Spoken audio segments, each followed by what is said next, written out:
Capture की थी, जिसमें उन्हें एलियन के कुछ टूटे हुए स्पेसशिप का मलबा मिला था जो गैलेक्सी में फैला हुआ है और आखिरी खतरनाक और रेडियो एक्टिव मटेरियल है जिसका अर्थ पे अलग अलग लोकेशन पे गिरने के कारण बहुत बुरी तरीके से असर हुआ था। इन मटेरियल को इससे लोग टेलीपोर्ट हो सकते हैं या फिर लोगों को म्यूटेशन होता है या फिर लोग अपने क्लोन बना सकते हैं और दूसरों को भी कंट्रोल कर सकते हैं। इतना ही नहीं, वर्म होल भी ओपन कर सकते हैं। अब ऐसा मलबा पूरे अर्थ पे फैला हुआ है और लोगों पे इसका काफी असर पड़ने लगता है। इसीलिए यूएस की CIA और यूके की MI6 की टीम साथ मिलकर इस मलबे को कलेक्ट कर रही है। ये सीरीज है डेब्रिस। इसके टोटल की शुरुआत में हम एक होटल में माफिया की गैंग को देखते हैं और एक डीलर उन्हें कोई खास चीज बेचने के लिए आया होता है। उनकी डीलिंग चली रही होती है कि तभी नीचे स्पेशल पुलिस आ जाती है। माफिया को ये बात पता चलती है और वो अपने लोगों के साथ वहाँ से भागने लगता है। वहीं वो जो डीलर होता है वो भी लॉबी के बाहर आता है, लेकिन तभी पुलिस आ जाती है। इसीलिए वो जो खास चीज होती है वो लॉबी के एक ड्रॉवर में छुपा देता है और इन माफिया के पीछे जाता है। लेकिन वो देखता है कि माफिया किचन में जाकर अचानक से गायब हो जाते हैं और तभी वो डीलर एजेंट से बचने के लिए होटल के बालकनी से नीचे कूद जाता है और मर जाता है। इसी दरमियान होटल स्टाफ की एक लड़की के हाथ में वही डीलर ने छुपाई हुई चीज लग जाती है। वो भी स्पेसशिप का डेब्रिस होता है और जैसे ही वो जमीन पे गिर जाता है वो लड़की उसके साथ गायब होकर सीधा नीचे के फ्लोर में आकर गिरती है और उसकी वहीं पे मौत होती है। अब इस पूरे होटल को सीज किया जाता है। हम देखते हैं इस पूरे मिशन में 2 मेन पुलिस ऑफिसर शामिल है। एक है MI6 की एजेंट फिनोला जो लंदन से यहाँ आई है और उसके साथ होता है एजेंट ब्रायन जो कि CIA से है। अब यहाँ पे साइंटिस्ट की एक टीम आकर इस रेडियो एक्टिव मटेरियल यानी डेब्रिस को काफी केयरफुली उठाकर रिसर्च के लिए लेकर जाती है, जिसके बाद ये दोनों भी अपने सीनियर्स को इस पूरी बातों का रिपोर्ट देते हैं। वही दूसरी जगह पे हम हाईवे पर एक महिला को देखते हैं जो अपने बेटे के साथ कार में थी, लेकिन बातचीत के दरमियान उस महिला की आंखों से अचानक से खून आने लगता है। वो कार को रोक देती है और वहीं पर बेहोश हो जाती है। उसका बेटा जब गाड़ी का दरवाजा खोलता है तभी वो महिला अचानक से हवा में उड़ने लगती है। अब ये सीन शिफ्ट होकर इन्हीं ऑफिसर्स पर आता है। ब्रायन और फिनोला एक फ्लाइट में होते हैं और इसी लोकेशन पर आ रहे होते हैं। दोनों की बातचीत के दरमियान फिनोला बताती है कि उसके पिता भी डेब्रिस से रिलेटेड ही कुछ रिसर्च कर रहे थे, लेकिन कुछ समय पहले उनकी मौत हो गई है। अब अगली सुबह ये दोनों भी उस लोकेशन पे पहुंचते हैं जहाँ पे इन्हें वो कार वाली लेडी हवा में उड़ते हुए दिखाई देती है जो किसी चीज से अटक जाने के कारण एक ही जगह पे रुकी थी। अब ब्रायन उसका स्वेटर रिलीज कर देता है और वो वापस वहाँ से उड़ते हुए एक दूसरी जगह आती है जहाँ पे और भी कई सारे लोगों के शव हवा में उड़ रहे होते हैं। अब यहाँ पे पूरी साइंटिस्ट की टीम को लाया जाता है और इन बॉडीज को निकाल कर उन पे चेकअप किया जाता है। तब यहाँ पे डॉक्टर शेरोन इन दोनों को बताती है कि ये लोग एक तरह से कोमा में चले गए हैं। अब ये लोग इनके फैमिली मेंबर्स को कांटेक्ट ढूंढने लगते हैं और तभी इन्हें CCTV से पता चलता है कि ये लड़की जिसकी अभी अभी लाश मिली है उस स्टोर में थी और उसे एक लड़का जिसका नाम केरेन है ये आकर मिला था और केरेन की मदद करने के लिए ही वो उसे अपनी कार से लेकर जा रही थी। अब ये लोग केरेन का पता लगाकर उसके घर पहुंचते हैं और घर के पास में ही केरेन की मां की लाश पड़ी हुई दिखाई देती है। ब्रायन को जंगल के बीचों बीच में बहुत ही बड़ा डेब्रिस दिखाई देता है और इसी डेब्रिस के कारण इस एरिया के काफी सारे लोग गायब होकर मरने लगे थे। अब घर में केरन यानी उस छोटे लड़के का कोई भी पता नहीं था, इसीलिए उसकी बहन आयला को कॉल किया जाता है और उसे बताते हैं कि तुम्हारी माँ एक तरह के कोमा में चली गई है और भाई लापता है। इसे आयला थोड़ी हैरान हो जाती है और वो कहती है कि आपको कोई गलतफहमी हुई है, मेरा भाई 7 महीने पहले ही कार एक्सीडेंट में मारा गया है। अब ये लोग ये बात सुन के और भी हैरान होते हैं। तो दूसरी जगह पे हम केरन को देखते हैं और एक बुजुर्ग लेडी उसके पास मदद के लिए आती है। तो यहाँ दूसरी जगह फिनोला उसे डेब्रिस के पास जाती है रीडिंग्स देने के लिए और तभी उसे अपने माँ के विजन्स आने लगते हैं। फिनोला की माँ की काफी समय पहले डेथ हो गई है। अब रात होने पर केरन की बहन आयला घर आती है और इन्हें बताती है कि 6 महीने से मेरी माँ काफी डिप्रेस थी, लेकिन कुछ समय पहले उसका कॉल आया था। वो काफी खुश लग रही थी और मुझे घर बुला रही थी, लेकिन अगले ही दिन मुझे आने से मना कर दिया। अब उसकी ये बातें सुनने के बाद ब्रायन और फिनोला अनुमान लगाते हैं कि 1 हफ्ते पहले किसी कारण से केरन यानी वो छोटा बच्चा उस डेब्रिस के कारण वापस आया था। तो फिनोला बताती है कि जब वो डेब्रिस के पास गई थी तब उसने अपने माँ के बारे में सोचा था और अचानक से उसे माँ का विजन आने लगा। यानी डेब्रिस हमारे मेमोरीज देखकर चीजें रियल में लाता है, लेकिन केरन को जिंदा रखने के लिए इंसानों की पावर चाहिए, इसीलिए वो लोगों की पावर लेकर उन्हें कोमा में डाल रहा है। इसी दरमियान ब्रायन को एक मैसेज आता है और एजेंट उसे बताते हैं कि एक औरत को उसी लड़के यानी कैरन के साथ देखा गया है और वे लोग उसे ट्रैक कर रहे हैं। वही दूसरी जगह उस डेब्रिस के पास हम उन्हें माफिया को दोबारा देखते हैं, पर इस बार एक एजेंट इन्हें देख लेता है। तभी ये माफिया अचानक से टेलीपोर्ट होकर वहाँ से गायब हो जाते हैं। लेकिन माफिया का जो एक साथी होता है उसके साथ कुछ एक्सीडेंट हो गया था। ये देख माफिया बहुत ही ज्यादा शॉक होता है और इसीलिए वो सीधा उसे शूट कर देता है। अब ये एरिया पास में ही था, इसकी गन शॉट की आवाज इन सबको सुनाई देती है और सारे पुलिस वहाँ आते हैं। और यहाँ पे हम देखते हैं कि माफिया का जो साथी है वो टेलीपोर्ट होने के बाद सीधा दीवार में अटक गया था और इसीलिए माफिया ने उसे शूट कर दिया। अब यहाँ पे फिनोला और ब्रायन कैरन को ट्रैक करके एक गैस स्टेशन के पास आते हैं। यहाँ पे वो ये बुजुर्ग लेडी शॉप में होती है और ब्रायन अंदर जाके उसे पूछताछ करने लगता है। वो औरत ब्रायन को बताती है कि ये मेरा बेटा है, लेकिन अचानक से उसकी आंखों से ब्लड आने लगता है और वो भी कोमा में जाकर तैरने लगती है। तो यहाँ पे कैरन फिनोला को कंट्रोल कर लेता है और फिनोला वो गाड़ी लेकर वहाँ से निकल जाती है। ब्रायन तुरंत वापस लैब में आता है और एजेंट्स द्वारा आयला को वहाँ पे बुलाता है और उसे बताता है कि तुम्हारी माँ एक ग्रीफ में थी और उनके दुख के कारण ही कैरन वापस जिंदा हुआ है और वो जिन भी लोगों को छूता है उनकी एनर्जी सींच लेता है। कैरन को अगर वापस भेजना है तो तुम्हें अपने माँ से बात करनी होगी। वो कोमा में है लेकिन तुम्हारी बात सुन सकती है।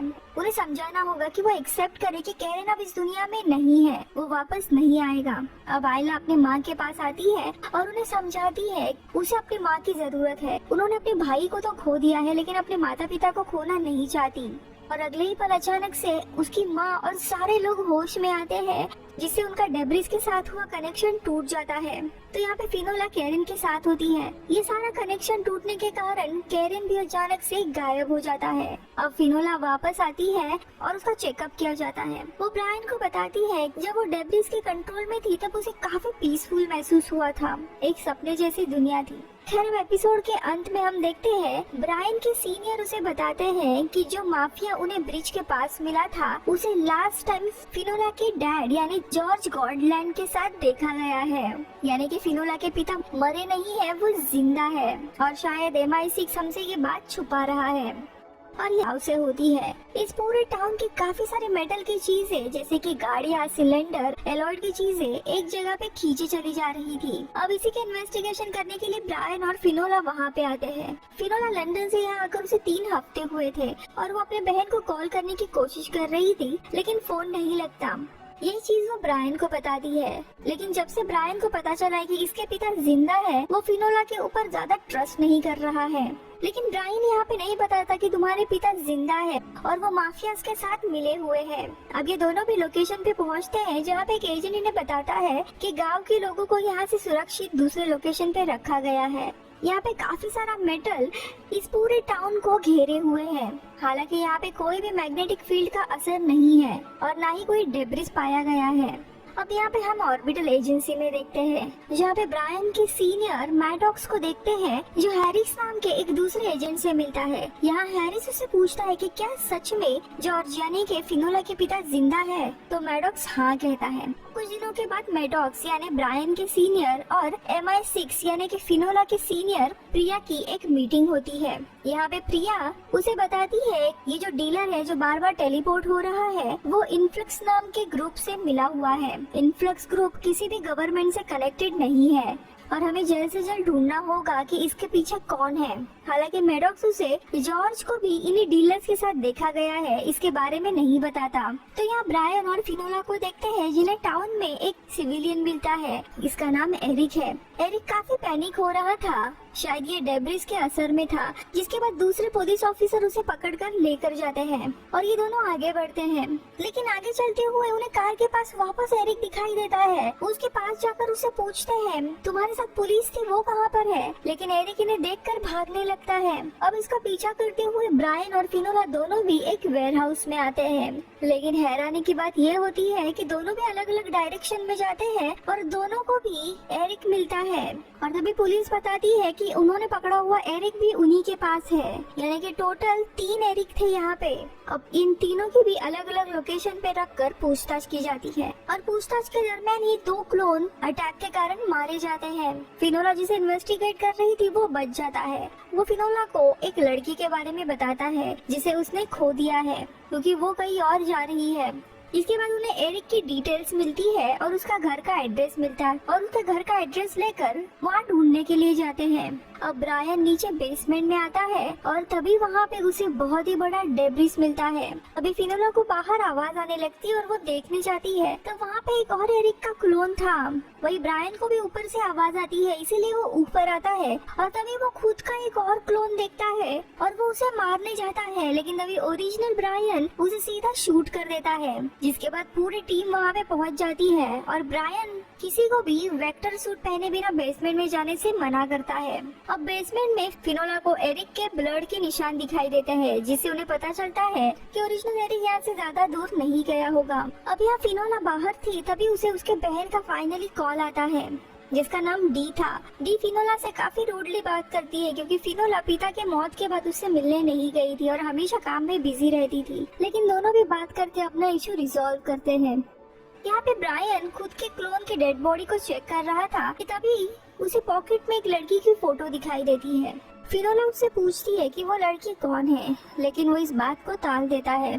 तो यहाँ पे बेसमेंट में जो टीम होती है वो डेब्रिस को बंद करने की कोशिश कर रही थी, लेकिन काफी मुश्किल हो रही थी और अचानक से ऊपर के कमरों से काफी अजीब आवाजें आने लगती है और हम देखते हैं वहाँ पर एरिक के 2 क्लोन एक दूसरे से जुड़ रहे होते हैं। फिर इसके बाद ये दोनों भी एरिक को ढूंढने के लिए उसी मेटल वाले वॉल के पास जाते हैं क्योंकि सारी गाड़ियाँ वहीं पर कैद हो गई थी।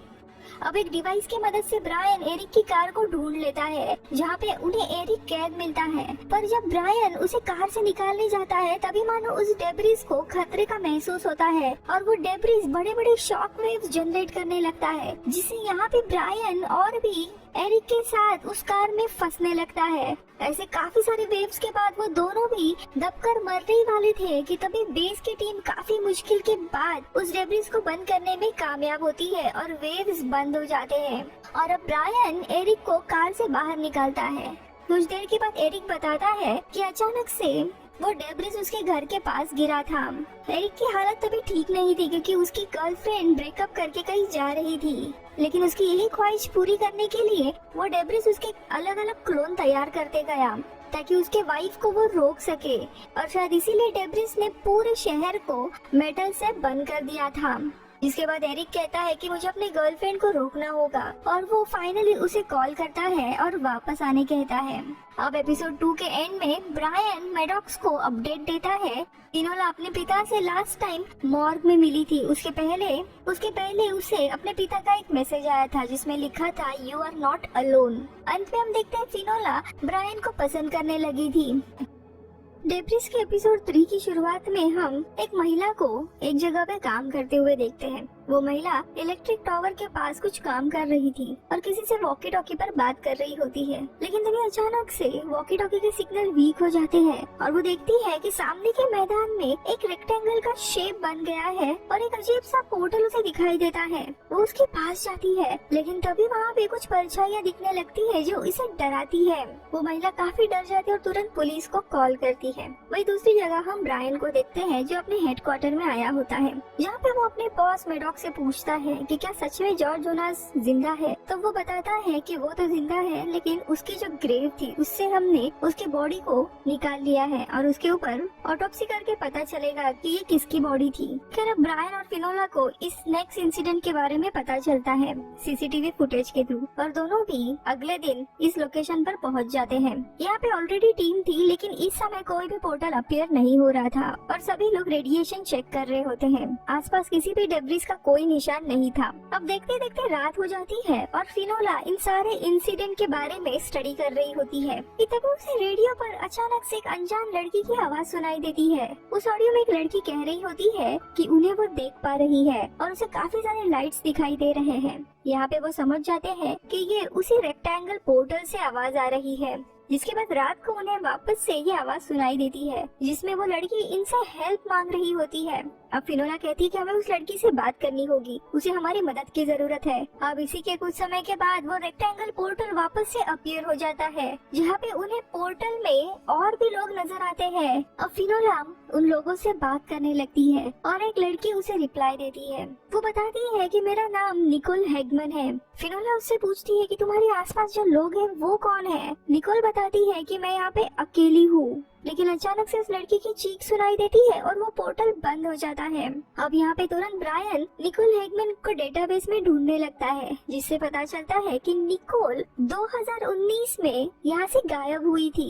इस बात से दोनों पे चौंक जाते हैं क्योंकि डेब्रिस पिछले 6 महीने से अर्थ पे गिर रहा है। फिर अब अगले सुबह हम मेडॉक्स को देखते हैं जो एक रशियन आदमी से मिलता है जिसका नाम टार्कोलोव है और वो उसे एक डेब्रिस की फुटेज दिखाता है उसे सेल करने के लिए, यानी कि खुद मेडॉक्स भी डेब्रिस को ब्लैक मार्केट में बेच रहा है इलीगली। दरअसल यूएस और लंदन इस पूरे डेब्रिस को इकट्ठा करके इसकी टेक्नोलॉजी को हासिल करना चाहते थे, लेकिन अब यहाँ पे मेडॉक्स भी रशिया को बेच रहा है।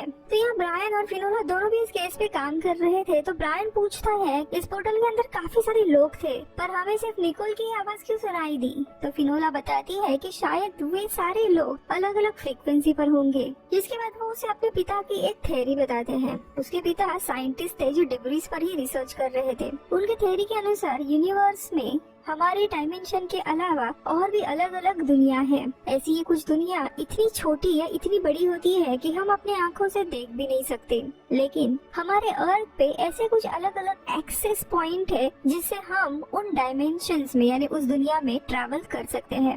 अब ब्रायन अनुमान लगाता है कि निकोल शायद ऐसे ही किसी दूसरे डायमेंशन में गई होगी और शायद डिब्री के कारण ही हम उसे देख पा रहे हैं। अब रात में ब्रायन फिनोला के पिता को पूरा वीडियो देखता है। वीडियो में उसके पिता ने कई सारे लोकेशन की डिटेल्स दी होती है जहाँ पे ये एक्सेस पॉइंट यानी दूसरी दुनिया में जाने का रास्ता हो सकता है। मैप पर 11 जगह पे पोर्टल हो सकती है ये बताया गया था और वहाँ से काफी सारे लोग मिसिंग भी हुए थे और एक पोर्टल की लोकेशन यहाँ की थी। अब अगले दिन फिनोला और ब्रायन उनके साइंटिस्ट के साथ की पूरी थ्योरी डिस्कस करते हैं। साइंटिस्ट उन्हें बताते हैं कि अगर पोर्टल को किसी तरह ज्यादा देर तक खोल के रखा जाए और निकोल उस पोर्टल के अंदर की इन्फॉर्मेशन दे तो शायद वो उसकी मदद कर सकते हैं। ब्रायन ने एक चीज नोटिस की थी, जब निकोल काफी इमोशनल और पैनिक थी तब उस पोर्टल्स के सिग्नल काफी स्ट्रॉन्ग थे, तब पोर्टल काफी समय तक ओपन रहा था। अब ऐसे ही फिर से पोर्टल ओपन करने के लिए ये लोग निकोल के पिता को वहाँ पे बुला लेते हैं और उनसे निकोल के बारे में पूछते हैं। तो वो उन्हें बताते हैं कि निकोल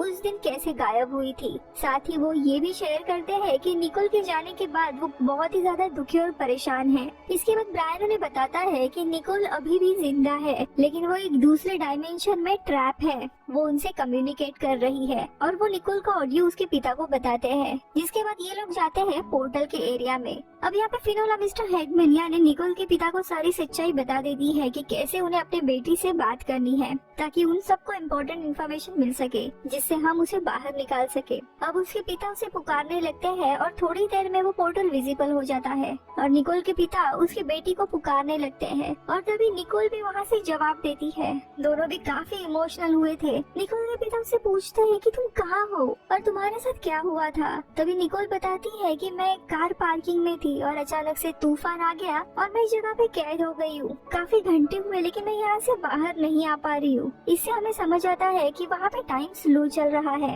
आगे वो बताती है कि जिस जगह पे भी वो कैद है वहाँ सामने कांच जैसा बैरियर है और उसे वहाँ से लोगों के शेप्स नजर आ रहे हैं और इससे पहले कि वो और कुछ बोले वो पोर्टल अचानक से गायब हो जाता है। निकोल के पिता बहुत ज्यादा दुखी हो जाते हैं। ब्रायन साइंटिस्ट से पूछता है कि निकोल अभी काफी इमोशनल थी लेकिन इसके बावजूद पोर्टल काफी देर तक खुला नहीं था, ऐसा क्यों? तो साइंटिस्ट कहता है कि डेब्रिस के बिना ये पोर्टल ज्यादा देर तक ओपन नहीं हो सकता, इसीलिए इन्हें कैसे भी डेब्रिस ढूंढना ही होगा। अब दूसरी जगह पे मेडॉक्स हैरिस नाम के उसके कलीग से मिलता है जो उसे इन्फॉर्म करता है कि हमारी गवर्नमेंट ने टार्कोलोव को देखा है जो कि रशियन एजेंट है। अब ये सुनकर मेडॉक्स थोड़ा परेशान हो जाता है क्योंकि वो खुद टार्कोलोव से मिला हुआ है और एलियन की इसी टेक्नोलॉजी को वो रशियन को बेच रहा है।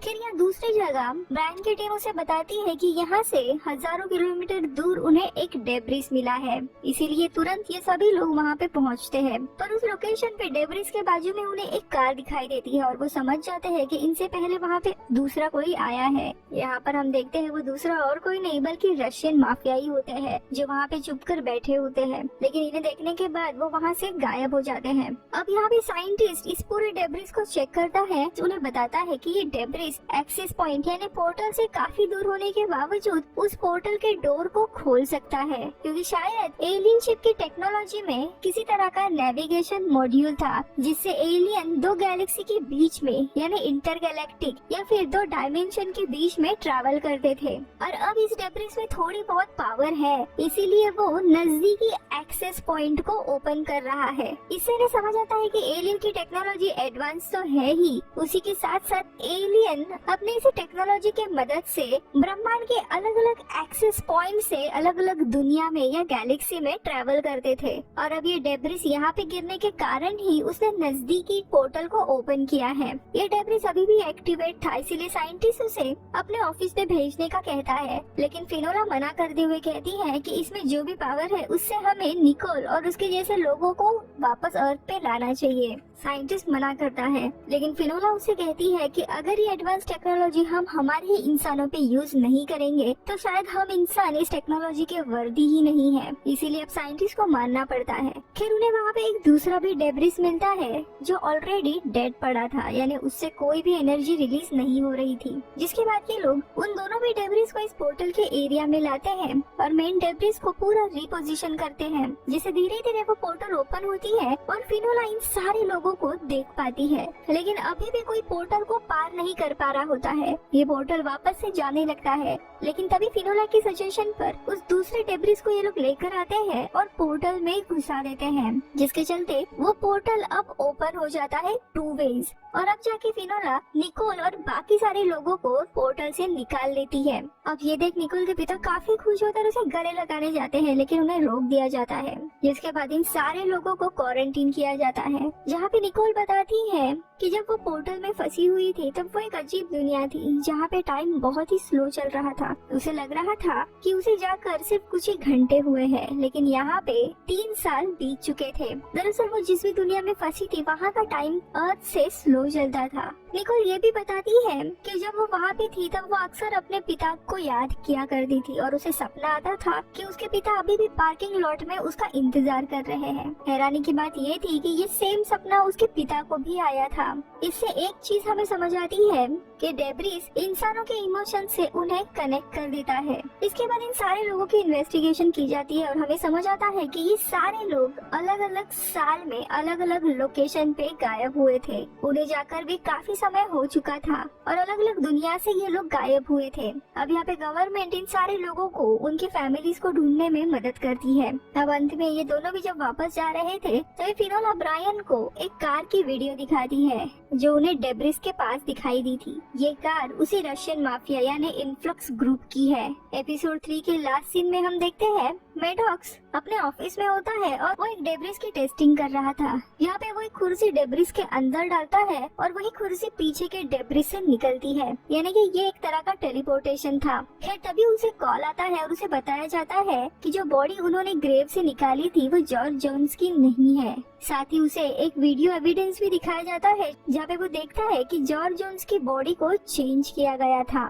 यहीं पर ये एपिसोड खत्म होता है। एपिसोड की जब शुरुआत होती है तब हम एक फील्ड देखते हैं जहाँ पे अचानक से इसी खेत में बहुत ही तेज बारिश होने लगती है और जो भी लोग यहाँ आसपास काम कर रहे थे अचानक से उन्हें सांस लेने में काफी तकलीफ होने लगती है। तभी ग्रीन हाउस का एक आदमी बाहर लोगों को देखने आता है। वो देखता है कि एक जगह बिल्कुल भी खाली है और फील्ड वाली जगह पे बहुत बारिश हो रही है। वो जैसे ही बारिश के दायरे से बाहर आता है अचानक से उसकी सांस फूलने लगती है और उधर ही वो मारा जाता है। अब इसी केस के इन्वेस्टिगेशन के लिए फिनोला और ब्रायन वहाँ पे आते हैं। एजेंट उन्हें बताता है कि अब तक 3 लोगों की मौत हुई है और ये तीनों भी लोग बारिश के जोन के बाहर थे। उनकी डेथ का रीजन किसी तरह का पॉइजन है जो कि इस फार्म फील्ड के आसपास के एयर में पाया गया है। थोड़े समय के बाद डॉक्टर जॉन को बताता है जिस आदमी की बॉडी उन्हें फील्ड पर मिली थी उसे टेस्ट करने पर पता चला है कि एटमॉस्फेरिक चेंजेस की वजह से उसकी डेथ हुई है। है। वो ये भी बताता है कि फार्म की एयर ने उसके बॉडी के ऑर्गन्स को काफी ज्यादा डैमेज कर दिया है। अब अंदर ये सब कुछ चेक करने के लिए फिनोला और ब्रायन दोनों भी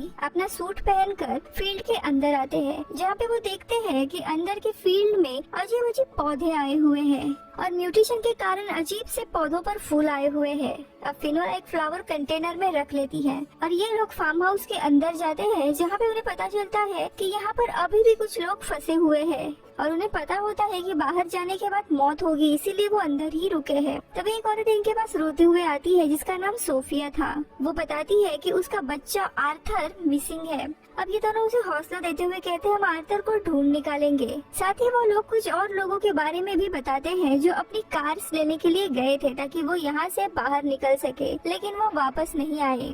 इसके बाद ब्रायन कार पार्किंग की जगह जाता है जहाँ पे उसे लोगों की डेड बॉडीज दिखाई देती है और आगे चलने पर ही उसे बहुत ही बड़ा डेब्रिस दिखाई देता है। इस डेब्रिस को वो देख ही रहा था तभी एक बच्चा उसे दिखाई देता है जो उसी जोन में होता है और वो वहाँ से भागने ही वाला था, लेकिन ब्रायन उसे पहले ही पकड़ लेता है। अगर वो यहाँ से भागता तो मारा जाता और उसे समझाकर अपने साथ लेकर आता है। वो सोफिया का ही बेटा होता है जिसे देखकर सोफिया काफी खुश होती है। वही दूसरी जगह पे हम मैडॉक्स को देखते हैं जो अपने फैमिली के साथ था। यहाँ पे वो अपने डिसेबल बेटे के साथ एक गेम खेल रहा था कि तभी वो उसकी वाइफ के फोन पर अननोन नंबर से कॉल आने लगते हैं, जिसे मैडॉक्स को शक आता है और वो पिक करता है, लेकिन इसका आवाज सुनते ही कोई सामने से रिस्पॉन्स ही नहीं आता। लेकिन तब तक उसकी वाइफ आती है और फोन लेकर चली जाती है और उसे थोड़ा शक आने लगता है।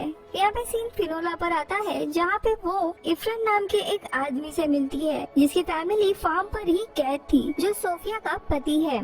तो फिनोला उन्हें बताती है कि वो सभी लोग सेफ है, पर वो उन्हें अभी नहीं मिल सकती और उसे बेस पर लेकर जाते हैं। जिसके बाद फिनोला उस फ्लावर को टेस्ट करने लगती है। यहाँ पे वो बताती है कि ये फ्लावर फोटोसिंथेसिस की जगह पे कोई और ही प्रोसेस कर रहा है एंड ऑक्सीजन की जगह पे क्लोरीन प्रोड्यूस कर रहा है और ये इकोलॉजी दूसरे प्लैनेट के इकोलॉजी से सिमिलर है, यानी कि वो डेब्रिस अपने आसपास अपने प्लैनेट की तरह ही एनवायरनमेंट तैयार कर रहा था। और वो आगे कहती है कि अगर उन्होंने डेब्रिस को वहाँ से नहीं हटाया तो शायद इस पूरी जगह का म्यूटेशन होगा और उसके अंदर जो लोग हैं उनका भी म्यूटेशन हो सकता है, इसीलिए हमें पहले ही उन्हें निकालना होगा। जिसके बाद फिनोला फार्म से मिली डेड बॉडीज का ब्लड सैंपल मांगती है और एक स्पेशल टीम को रिसर्च के लिए कहती है। तभी उन्हें पता चलता है कि वहाँ का वेदर अब और भी बिगड़ गया है और वहाँ का तूफान पहले से भी ज्यादा बढ़ चुका है। फिर अब और टेस्टिंग के लिए फिनोला इफ्राइम के पास आती है और उसका ब्लड सैंपल लेती है। जिसके बाद अंदर जाकर वो आर्थर का भी ब्लड सैंपल लेकर कुछ टेस्ट करने लगते हैं। इसी दरमियान उनका साइंटिस्ट वापस आता है और इन्हें बताता है कि हमें जल्द से जल्द डेब्रिस को यहाँ से हटाना होगा, क्योंकि तूफान के बढ़ने के कारण ये सारा इन्फेक्टेड एरिया भी बढ़ रहा है और जल्दी ही आसपास के टाउन के लोग भी इससे इन्फेक्टेड हो सकते हैं। लेकिन अगर डेब्रिस को यहाँ से मूव कर दिया गया तो वो लोग जो इस डेब्रिस के दायरे में अंदर फंसे हुए हैं उनकी मौत हो सकती है, क्योंकि उनका एक सही से इलाज करना जरूरी था, इसीलिए वो थोड़ा समय मांगती है।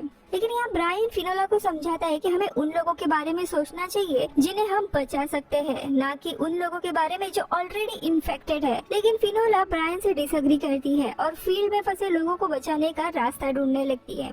अब रिसर्चर फिनोला को ब्लड सैंपल्स टेस्ट करके बताती है जो लोग अंदर फंसे हैं उन्हें ठीक नहीं किया जा सकता, क्योंकि डेब्रिस के कारण उनके शरीर का म्यूटेशन होने लगा है। पर ऐसी कोई भी टेक्नोलॉजी बनी नहीं है जो इन्हें ठीक कर सकती है और ऐसी कोई वैक्सीन भी हमारे पास नहीं है। तभी फिनोला को कुछ याद आता है और वो सजेस्ट करती है कि इन्हें पहले मिला हुआ एक डेब्रिस है जिसका नंबर है 489, उसका यूज कर सकते हैं, जिसे पहले कैंसर पेशेंट को ट्रीट करने के लिए यूज किया था। अब फिनोला का ये आइडिया सुनकर वो ट्राई करने का सोचते हैं और जब फिनोला इस बारे में ब्रायन को बताती है तो वो ऐसा करने के लिए सपोर्ट नहीं करता, क्योंकि इस आइडिया में कोई भी गारंटी नहीं थी कि वो लोग बच जाएंगे। लेकिन फिनोला ने ऑलरेडी ब्रायन के बॉस यानी मैडॉक्स से बात कर ली होती है और डेब्रिस 489 को यहाँ पे मंगवा लिया है। फिर इसके बाद फिनोला इफ्रेन के पास जाती है इसी आइडिया को बताने के लिए, पर इस पर ब्रायन उसे मना कर देता है क्योंकि ये एक सीक्रेट मिशन है। इसके लिए फिनोला भी अग्री करती है और फिर वो इफ्रेन को घर जाने के लिए कहती है।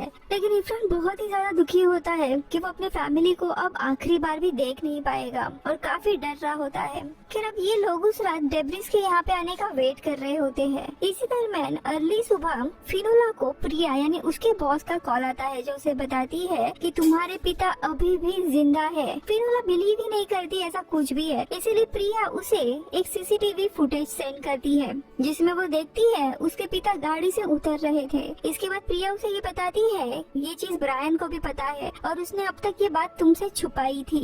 ये सुन के फिनोला को और भी ज्यादा गुस्सा आता है और वो वल्नरेबल फील करने लगती है। जिसके बाद वो इफ्रान से मिलने जाती है और उसे डेब्रिस वाले एक्सपेरिमेंट के बारे में बताती है और उसे फ्री कर देती है, जिससे वो अपने फैमिली के पास उसी तूफान के अंदर पहुंचता है और उन्हें ज्वाइन करता है। अपने बच्चों को देखकर वो काफी खुश होता है। अब यहाँ पे डेब्रिस आ गया था और ये लोग एक एक करके एक्सपेरिमेंट शुरू कर देते हैं। सभी अफेक्टेड लोगों को अपनी पोजीशन लेने के लिए कहते हैं और डेब्रिस को उनके ऊपर यूज किया जाता है और धीरे धीरे ये लोग उस तूफान से बाहर आने लगते हैं। लेकिन लकीली इस दूसरी डेब्रिस के कारण उनके अंदर का म्यूटेशन खत्म हो गया था और सभी लोग फिर से ठीक हो जाते हैं और अर्थ के एनवायरनमेंट उन्हें सूट करने लगता है। जिसके बाद केयरफुली एक्सिस्टिंग डेब्रिस को डिसेबल किया जाता है, जिससे वहाँ का म्यूटेशन और एनवायरनमेंट में होने वाले चेंजेस भी बंद हो जाते हैं और वेदर फिर से नॉर्मल हो जाता है। तो यहाँ पे ब्रायन को देखते हैं उसे काफी शॉक लगा था कि फिनोला ने उस आदमी को अंदर जाने दिया। ये पूरा प्रोटोकॉल उसने ब्रेक किया था।